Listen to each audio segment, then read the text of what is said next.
Supreme court versus BJP ಶಾಸಿತ ರಾಜ್ಯ ಸರ್ಕಾರಗಳು ಮತ್ತು ಕೇಂದ್ರ ಸರ್ಕಾರದ ನಡುವೆ ಭೀಕರ ಯುದ್ಧ ನಡೀತಾ ಇದೆ. ರಾಜ್ಯಪಾಲರು ಮತ್ತು ರಾಷ್ಟ್ರಪತಿಗಳ ಪರಮಾಧಿಕಾರದ ವಿಚಾರದ ಬಗ್ಗೆ ಮೋದಿ ಬ್ರಹ್ಮಾಸ್ತ್ರ ಯಾವುದು ಗೊತ್ತಾ? ಹರೀಶ್ ಸಾಳ್ವೆ. ರಾಜ್ಯಪಾಲರು ಮತ್ತು ರಾಷ್ಟ್ರಪತಿಗಳು ಸುಪ್ರೀಂ ಕೋರ್ಟ್ ನಿಂದ ಆದೇಶ ಬಂದ್ರೆ ಮಾತ್ರ ಬಿಲ್ಗೆ ಅಥವಾ ಕಾಯ್ದೆಗೆ ಸೈನ್ ಮಾಡಬೇಕಾ? ಸುಪ್ರೀಂ ಕೋರ್ಟ್ ನ ಅಣತೆಯ ನಿರ್ದೇಶನದ ಮೇರೆಗೆ ಕಾರ್ಯನಿರ್ವಹಿಸಬೇಕಾ? ಅಥವಾ ರಾಜ್ಯಪಾಲರು ಮತ್ತು ರಾಷ್ಟ್ರಪತಿಗಳಿಗೆ ಅವರದ್ದೇ ಆದ ಅಧಿಕಾರಗಳಿವೆಯಾ?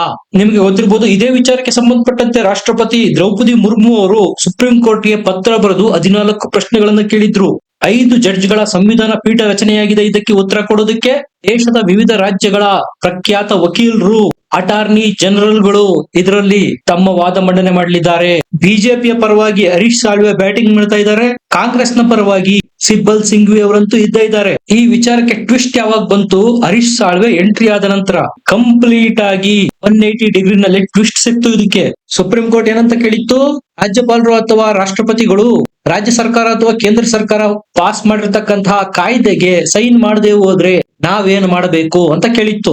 ಇದಕ್ಕೆ ಹರೀಶ್ ಸಾಳ್ವೆ ಹೇಳಿರೋದು, ನೀವೇನು ಮಾಡೋದಕ್ಕೆ ಬರೋದಿಲ್ಲ, ನಿಮಗೆ ರಾಜ್ಯಪಾಲರು ಮತ್ತು ರಾಷ್ಟ್ರಪತಿಗಳನ್ನ ಪ್ರಶ್ನಿಸುವ ಅಧಿಕಾರ ಇಲ್ಲ, ಇದು ನಿಮ್ಮ ಅಧಿಕಾರ ವ್ಯಾಪ್ತಿನಲ್ಲಿ ಬರಲ್ಲ, ಅಧಿಕಾರ ಕ್ಷೇತ್ರದಲ್ವೇ ಅಲ್ಲ. ತುಷಾರ್ ಮೆಹ್ತಾರು ಈ ಹಿಂದೆ ಇದ್ರ ಬಗ್ಗೆ ಕ್ಲಾರಿಟಿ ಕೊಟ್ಟಿದ್ರು. ರಾಜ್ಯಪಾಲರು ಮತ್ತು ರಾಷ್ಟ್ರಪತಿಗಳ ವಿಚಾರದಲ್ಲಿ ಮೂಗು ತೂರ್ಸೋದಕ್ಕೆ ಸುಪ್ರೀಂ ಕೋರ್ಟ್ ಬರೋದಿಲ್ಲ. ಹರೀಶ್ ಸಾಳ್ವೆ ಕೇಳಿರುವ ಪ್ರಶ್ನೆಗೆ ದಂಗಾಗಿ ಹೋಗ್ಬಿಟ್ಟಿದೆ ಸುಪ್ರೀಂ ಕೋರ್ಟ್. ಈಗ ರಾಷ್ಟ್ರಪತಿಗಳು ಯಾವುದೋ ಒಂದು ರಾಜ್ಯದ ಮೇಲೆ ರಾಷ್ಟ್ರಪತಿ ಆಳ್ವಿಕೆ ಏರುವಂತ ಪರಿಸ್ಥಿತಿ ಬಂದಾಗ ಸುಪ್ರೀಂ ಕೋರ್ಟ್ ಏನ್ ಹೇಳುತ್ತೆ ಕೇಳೋಣ ಅಂತ ಸುಪ್ರೀಂ ಕೋರ್ಟ್ ನ ಕೇಳೋದಕ್ಕೆ ಸಾಧ್ಯನಾ?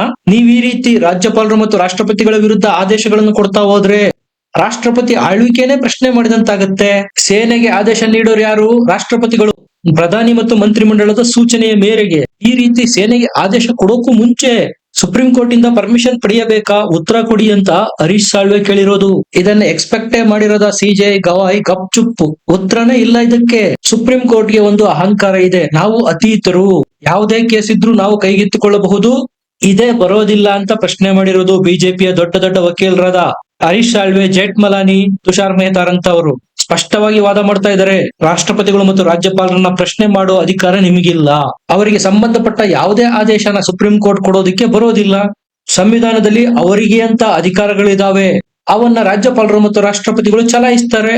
ಮುಂದುವರೆದು ಹರೀಶ್ ಸಾಳ್ವೆ ಕೇಳಿರೋದು, ನೀವು ಎಲ್ಲವನ್ನೂ ಸಮೀಕ್ಷೆ ಮಾಡ್ತೇವೆ, ವಿಚಾರಣೆಗೆ ಕೈಗೆತ್ತಿಕೊಳ್ತೇವೆ ಅಂತಿರಲ್ಲ, ರಾಷ್ಟ್ರಪತಿ ಮತ್ತು ರಾಜ್ಯಪಾಲರ ಅಧಿಕಾರವನ್ನ ನ್ಯಾಯಾಲಯದಲ್ಲಿ ರಿವ್ಯೂ ಮಾಡೋದಿಕ್ಕೆ ಬರೋದಿಲ್ಲ. ಅದಕ್ಕೆ ಸುಪ್ರೀಂ ಕೋರ್ಟ್ ಏನ್ ಕೇಳುತ್ತೆ? ಇದು ವೀಟೋ ರೀತಿ ಅಧಿಕಾರ ಆಗುತ್ತಲ್ಲ ಅಂತ. ಆಗ ಹರೀಶ್ ಸಾಳ್ವೆ ರಿಪ್ಲೈ ಕೊಟ್ಟಿರೋದು, ಇಲ್ಲ, ಇದು ವೀಟೋ ಅಲ್ಲ, ಭಾರತದ ಸಂವಿಧಾನನೇ ರಾಷ್ಟ್ರಪತಿ ಮತ್ತು ರಾಜ್ಯಪಾಲರಿಗೆ ಈ ಅಧಿಕಾರ ಕೊಟ್ಟಿರೋದು. ನೀವು ಸಿಂಪಲ್ ಆಗಿ ಯೋಚನೆ ಮಾಡಿ, ಸೇನೆಗೆ ಯಾವುದೇ ಆದೇಶ ಕೊಡೋದಿದ್ರೆ ಅದನ್ನ ರಾಷ್ಟ್ರಪತಿಗಳು ತಾನೇ ಕೊಡೋದು. ಸುಪ್ರೀಂ ಕೋರ್ಟ್ ಏನ್ ಹೇಳುತ್ತೆ? ಕೇಳೋಣ, ಅವರ ಆದೇಶದಂತೆ ನಡೆಯೋಣ ಅಂತ ಸುಪ್ರೀಂ ಕೋರ್ಟ್ ಕೇಳ್ತಾರ? ಫಾರ್ ಎಕ್ಸಾಂಪಲ್, ಸುಪ್ರೀಂ ಕೋರ್ಟ್ ಅಥವಾ ದೇಶದ ಯಾವುದೋ ನ್ಯಾಯಾಲಯದ ವಿರುದ್ಧ ಒಂದು ರಾಜ್ಯ ಸರ್ಕಾರ ಯಾವುದೋ ಒಂದು ಕಾಯ್ದೆ ಕಾನೂನನ್ನೇ ಪಾಸ್ ಮಾಡ್ತು, ಅದು ರಾಜ್ಯಪಾಲರ ಅಂಕಿತಕ್ಕೆ ಹೋಯ್ತು. ಆಗ ಇವರು ಡೆಡ್ ಲೈನ್ ಒಳಗೆ ಸೈನ್ ಮಾಡದೆ ಹೋದ್ರೆ ಅದು ಕಾಯ್ದೆಯಾಗಿ ಹೋಗ್ಬಿಡುತ್ತೆ. ನ್ಯಾಯಾಂಗ ವ್ಯವಸ್ಥೆ ವಿರುದ್ಧನೇ ಕಾಯ್ದೆಯಾಗಿ ಹೋಗ್ಬಿಡುತ್ತೆ. ಈ ರೀತಿಯ ಎಡವಟ್ಟುಗಳಾಗತ್ತೆ. ಹಾಗಾಗಿ ರಾಜ್ಯಪಾಲರು ಮತ್ತು ರಾಷ್ಟ್ರಪತಿಗಳ ವಿಚಾರದಲ್ಲಿ ಯಾರು ಡೆಡ್ ಲೈನ್ ಕೊಡೋದಕ್ಕೆ ಬರೋದಿಲ್ಲ. ಫಾರ್ ಎಕ್ಸಾಂಪಲ್, ತಮಿಳುನಾಡು ಅಥವಾ ಯಾವುದೋ ರಾಜ್ಯ ಈ ರೀತಿಯ ನಿರ್ಧಾರ ತೆಗೆದುಕೊಳ್ತು ಅಂತ ತಿಳ್ಕೊಳ್ಳಿ. ಈಗಿನ ಸಿಜೆ ಗವಾಯ್ ಅವರ ಅಥವಾ ಯಾವುದೋ ಒಬ್ಬ ನ್ಯಾಯಾಧೀಶರ ಮೇಲೆ ನಮಗೆ ನಂಬಿಕೆ ಇಲ್ಲ, ಅವರ ಮೇಲೆ ನಮಗೆ ವಿಶ್ವಾಸ ಇಲ್ಲ ಅನ್ನೋ ಬಿಲ್ ಪಾಸ್ ಮಾಡಿದ್ರು ಅಂತ ತಿಳ್ಕೊಳ್ಳಿ. ಸಹಜವಾಗಿ ಅದಕ್ಕೆ ರಾಜ್ಯಪಾಲರು ಸೈನ್ ಮಾಡಲ್ಲ. ಈಗ ನೀವೇ ಕೊಟ್ಟಿದ್ದೀರಲ್ಲ ಡೆಡ್ ಲೈನ್, ಅಷ್ಟ್ರೊಳಗೆ ಸೈನ್ ಮಾಡದೆ ಹೋದ್ರೆ ಕಾಯ್ದೆಯಾಗಿ ಹೋಗ್ಬಿಡುತ್ತೆ. ಸುಪ್ರೀಂ ಕೋರ್ಟ್ ಎಗೇನ್ಸ್ಟೇ ಹೋಗ್ಬಿಡುತ್ತಲ್ಲ ಬಿಲ್ಲು, ನಿಮ್ಮ ವಿರುದ್ಧನೇ ಕಾಯ್ದೆ ಪಾಸ್ ಮಾಡಿದೆ ಸರ್ಕಾರ. ಇಂತಹ ಸಿಚುವೇಶನ್ ಗಳು ಕ್ರಿಯೇಟ್ ಆಗುತ್ತೆ. ಹಾಗಾಗಿ ಸಂವಿಧಾನದಲ್ಲಿ ರಾಜ್ಯಪಾಲರು ಮತ್ತು ರಾಷ್ಟ್ರಪತಿಗಳಿಗೆ ಅವರದ್ದೇ ಆದ ಪವರ್ ಕೊಟ್ಟಿರೋದು. ಸುಪ್ರೀಂ ಕೋರ್ಟ್ ಈ ಹಿಂದಿನಿಂದ ಇದೇ ಚಾಳಿ ತಮ್ಮದಲ್ಲದ ಅಧಿಕಾರ ವ್ಯಾಪ್ತಿಯೊಳಗೆ ಜಬರ್ದಸ್ತ್ ಪ್ರವೇಶ ಮಾಡೋದಕ್ಕೆ ಪ್ರಯತ್ನ ಮಾಡೋದು. ಸ್ಪಷ್ಟವಾಗಿ ಹೇಳಿದ್ದಾರೆ ಹರೀಶ್ ಸಾಳ್ವೆ.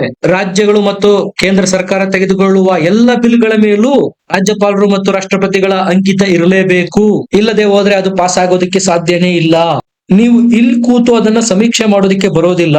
ಪಾಸ್ ಮಾಡ್ಲೇಬೇಕು ಅಂತ ರಾಷ್ಟ್ರಪತಿಗಳು ಅಥವಾ ರಾಜ್ಯಪಾಲರಿಗೆ ಒತ್ತಡ ಹಾಕೋದಿಕ್ಕೆ ಬರಲ್ಲ. ಆದೇಶ ಕೊಡೋ ಅಧಿಕಾರನೂ ನಿಮಗೆ ಇಲ್ಲ. ಸಂವಿಧಾನ ಅಂತಹ ಅಧಿಕಾರ ನಿಮಗೆ ಕೊಟ್ಟಿಲ್ಲ. ನ್ಯಾಯಾಲಯದಲ್ಲಿ ನ್ಯಾಯಾಧೀಶರು ಸಂವಿಧಾನ ಬರೆಯೋದಕ್ಕೆಲ್ಲ ಕೂತಿರೋದು, ಕಾಯ್ದೆ ಕಾನೂನುಗಳನ್ನ ಮಾಡೋದಕ್ಕೆಲ್ಲ ಕೂತಿರೋದು. ಇರ್ತಕ್ಕಂತಹ ಸಂವಿಧಾನವನ್ನು ವ್ಯಾಖ್ಯಾನ ಮಾಡೋದಿಕ್ಕೆ, ಪ್ರಜೆಗಳ ಮೂಲಭೂತ ಹಕ್ಕು ಮತ್ತು ಕರ್ತವ್ಯಗಳಿಗೆ ಸರ್ಕಾರಗಳು ರೂಪಿಸಿರುವ ಕಾಯ್ದೆ ಕಾನೂನುಗಳಲ್ಲಿ ಏನಾದ್ರೂ ಚ್ಯುತಿ ಇದೆಯಾ, ಧಕ್ಕೆ ಇದೆಯಾ, ಇಷ್ಟನ್ನು ಮಾತ್ರ ನೋಡ್ಬೇಕಾಗಿರೋದು.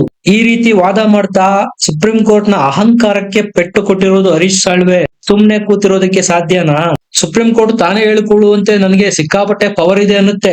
ಅಷ್ಟೇ ಪವರು ರಾಜ್ಯಪಾಲರು ಮತ್ತು ರಾಷ್ಟ್ರಪತಿಗಳಿಗೂ ಸಂವಿಧಾನದಲ್ಲಿ ಈ ಇಬ್ಬರಿಗೂ ನಿರ್ದಿಷ್ಟ ಅಧಿಕಾರಗಳು ಕೊಡಮಾಡಲ್ಪಟ್ಟಿವೆ. ಫಾರ್ ಎಕ್ಸಾಂಪಲ್, ಯಾರೋ ನನಗೆ ಸುಪ್ರೀಂ ಕೋರ್ಟ್ ಅಲ್ಲಿ ನಂಬಿಕೆ ಇಲ್ಲ, ನ್ಯಾಯ ಸಿಗ್ತಾ ಇಲ್ಲ, ಇಲ್ಲಿ ಆ ನ್ಯಾಯಾಧೀಶರ ಮೇಲೆ ಭರವಸೆ ಇಲ್ಲ, ಈ ಜಡ್ಜ್ ಮೇಲೆ ಭರವಸೆ ಇಲ್ಲ ಅಂತ ಕಂಪ್ಲೇಂಟ್ ತಗೊಂಡು ರಾಜ್ಯಪಾಲರು ಅಥವಾ ರಾಷ್ಟ್ರಪತಿಗಳ ಬಳಿ ಹೋದಾಗ ನಿಮ್ಮ ವಿರುದ್ಧ ಅವರು ಈ ರೀತಿಯ ನಿರ್ಧಾರ ತೆಗೆದುಕೊಂಡ್ರೆ ನಿಮಗೆ ಹೇಗನ್ಸುತ್ತೆ? ಫಾರ್ ಎಕ್ಸಾಂಪಲ್, ವಕ್ಫ್ ಬಿಲ್ ಅನ್ನೇ ತೆಗೆದುಕೊಳ್ಳಿ. ಶಾಸನಬದ್ಧವಾಗಿ ಪಾಸ್ ಆಗಿರೋ ಬಿಲ್ಲು, ರಾಷ್ಟ್ರಪತಿಗಳ ಅಂಕಿತ ಬಿದ್ದಿರೋ ಬಿಲ್ಲು, ನೀವು ಕೆಳಗೆ ಹಾಕಿಕೊಂಡು ಕೂತಿದ್ದೀರಲ್ಲ ಸುಪ್ರೀಂ ಕೋರ್ಟ್ ಅಲ್ಲಿ. ಈ ವಕ್ಫ್ ಬಿಲ್ ಪರವಾಗಿ ಯಾರಾದ್ರೂ ಈಗ ಸುಪ್ರೀಂ ಕೋರ್ಟ್ ಅಲ್ಲಿ ನಿರ್ಧಾರಗಳು ಬರ್ತಾ ಇಲ್ಲ, ಇದರ ಬಗ್ಗೆ ಡಿಸಿಷನ್ ಬರ್ತಾ ಇಲ್ಲ, ಪೆಂಡಿಂಗ್ ಇದೆ, ಸಾಕಷ್ಟು ದಿನ ಕಳೆದೋಗಿದೆ, ಆಕ್ಷನ್ ಮಾಡಬೇಕು ಅಂತ ಮನವಿ ಮಾಡಿ ರಾಷ್ಟ್ರಪತಿಗಳ ಬಳಿ ಹೋದ್ರೆ ಆಗ ರಾಷ್ಟ್ರಪತಿಗಳು ನಿಮ್ಮ ಆದೇಶದ ವಿರುದ್ಧ ನಿರ್ಧಾರ ಕೈಗೊಂಡ್ರೆ ನಿಮಗೆ ಹೇಗಾಗುತ್ತೆ? ಹಾಗಾಗಿ ಅವರವರ ಅಧಿಕಾರ ವ್ಯಾಪ್ತಿನಲ್ಲಿ ಅವರವರು ಇರ್ಬೇಕಾಗತ್ತೆ. ಇದನ್ನೇ ನೀಟಾಗಿ ವಾದ ಮಾಡಿರೋದು ಹರೀಶ್ ಸಾಳ್ವೆ. ಇನ್ನೊಂದು ಕ್ಲಾರಿಟಿ ಕೊಟ್ಬಿಡ್ತೀನಿ ನಿಮಗೆ.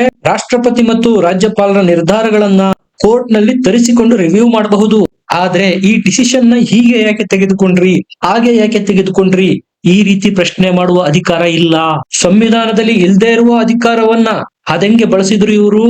ಜಡ್ಜ್ಮೆಂಟೇ ಕೊಟ್ಬಿಟ್ರು ರಾಷ್ಟ್ರಪತಿ ಮತ್ತು ರಾಜ್ಯಪಾಲರ ಮೇಲೆ.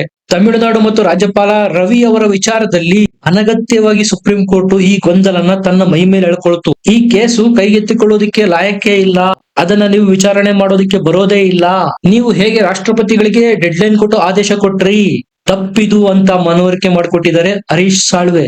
ಈಗ ನಿಧಾನವಾಗಿ ಸುಪ್ರೀಂ ಕೋರ್ಟ್ಗೆ ಅರ್ಥ ಆಗ್ತಾ ಇದೆ ನಾನ್ ಮಾಡಿರೋದು ಎಷ್ಟು ದೊಡ್ಡ ತಪ್ಪು ಅಂತ. ಸಹಜವಾಗಿ ಈಗೋ ಅರ್ಥ ಆಗುತ್ತೆ ಸುಪ್ರೀಂ ಕೋರ್ಟ್ಗೂ. ಹಾಗಾದ್ರೆ ರಾಷ್ಟ್ರಪತಿಗಳಿಗೆ ರಾಜ್ಯಪಾಲರಿಗೆ ವೀಟೋ ಅಧಿಕಾರ ಇದೆಯಾ ಅಂತ ಕೇಳ್ತಾರೆ. ಇದು ವೀಟೋ ಅಧಿಕಾರ ಅಲ್ಲ ಸ್ವಾಮಿ, ಸಂವಿಧಾನನೇ ಕೊಟ್ಟಿರ್ತಕ್ಕಂತಹ ಪರಮಾಧಿಕಾರ ರಾಜ್ಯಪಾಲರು ಮತ್ತು ರಾಷ್ಟ್ರಪತಿಗಳಿಗೆ. ನೀವೇನೀಗ ಡೆಡ್ ಲೈನ್ ಕೊಟ್ಟಿದ್ದೀರಾ, ರಾಷ್ಟ್ರಪತಿ ಮತ್ತು ರಾಜ್ಯಪಾಲರು ಇಂತಿಷ್ಟೇ ಟೈಮ್ ಲಿಮಿಟ್ ಅಲ್ಲಿ ಸೈನ್ ಮಾಡ್ಬೇಕು ಅಂತ, ಅದು ನಿಮಗೆ ಉಲ್ಟಾ ಆಯ್ತು ಅಂದ್ರೆ ಹೇಗ್ ಮಾಡ್ತೀರಾ? ಪೆಂಡಿಂಗ್ ಇಟ್ಕೊಂಡು ಕೂತಿದಿರಲ್ಲ ಕೇಸ್ಗಳನ್ನ, ಇಷ್ಟು ದಿವಸದೊಳಗೆ ಇಷ್ಟು ಟೈಮ್ ಲಿಮಿಟ್ ಒಳಗೆ ಆ ಕೇಸ್ ಕಂಪ್ಲೀಟ್ ಆಗ್ಲಿಲ್ಲ ಅಂದ್ರೆ ಆ ಕೇಸೇ ಖತಮ್ ಆದಂತೆ ಅಂದ್ಕೊಂಡ್ರೆ ಹೇಗೆ? ರಾಷ್ಟ್ರಪತಿ ಮತ್ತು ರಾಜ್ಯಪಾಲರ ವಿಚಾರದಲ್ಲೂ ಸುಪ್ರೀಂ ಕೋರ್ಟ್ ಇದನ್ನೇ ಮಾಡ್ತಾ ಇರೋದು. ಏನು ದುರದೃಷ್ಟ ನೋಡಿ, ಒಂದು ಬಿಲ್ಲು ತಮಿಳುನಾಡಿನಲ್ಲಿ ರಾಜ್ಯಪಾಲರ ಸಹಿ ಇಲ್ಲದೆ ಪಾಸ್ ಆಗೋಗಿದೆ. ಸುಪ್ರೀಂ ಕೋರ್ಟ್ ಮಾಡಿರ್ತಕ್ಕಂಥ ಎಡವಟ್ಟಿನಿಂದ ಡೆಡ್ ಲೈನ್ ಕೊಟ್ಟು ಅಷ್ಟರೊಳಗೆ ಸೈನ್ ಮಾಡ್ಲಿಲ್ಲ ಅಂದ್ರೆ ಪಾಸ್ ಆದಂತೆ. ಸಂವಿಧಾನದಲ್ಲೇ ರಾಷ್ಟ್ರಪತಿ ಅಥವಾ ರಾಜ್ಯಪಾಲರು ಇಂತಿಷ್ಟೇ ಟೈಮ್ ಲಿಮಿಟ್ ಒಳಗೆ ಸೈನ್ ಮಾಡ್ಬೇಕು ಅಂತ ಬರ್ದೇ ಇಲ್ಲ. ಅದರ ಬಗ್ಗೆ ನಿರ್ಧಾರ ಮಾಡೋದಕ್ಕೆ ನೀವ್ಯಾರು?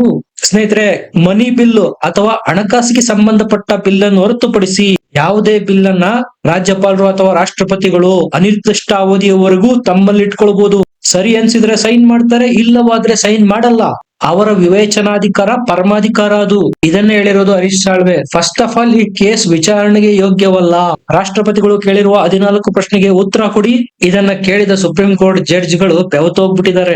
ಮುಂದೆ ಇದರ ಬಗ್ಗೆ ಏನೇ ಬೆಳವಣಿಗೆ ಆದ್ರೂ ಮಾಹಿತಿ ಕೊಡ್ತೀನಿ. ದಯಮಾಡಿ ಚಾನಲ್ ನ ಸಬ್ಸ್ಕ್ರೈಬ್ ಮಾಡಿ, ಲೈಕ್ ಮಾಡಿ. ಮತ್ತೆ ಸಿಗೋಣ. ನಮಸ್ಕಾರ.